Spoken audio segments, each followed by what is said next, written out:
Ešte som žiačkom 4. ročníka a študujem anglickú bilingválnu sekciu. Ja študujem anglické bilingválne gymnázium v Povrchovom. Ja som Pejo Štvrták zo 4. BB a študujem na ruskom, takže na ruskej sekcii.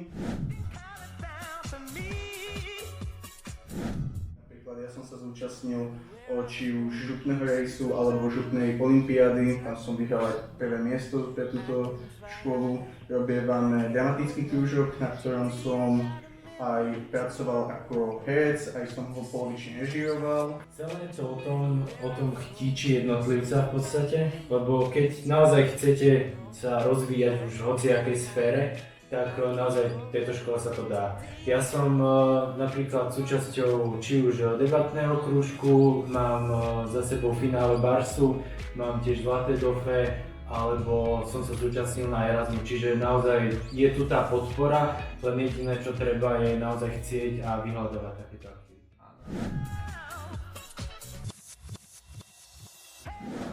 Nech sa zapájajú do rôznych programov, čo táto škola ponúka. Je to vlastne veľmi malá škola a že všetci sa tu medzi sebou poznajú, že je tu taká rodinná atmosféra a tiež máme veľmi priateľský vzťah k učiteľom.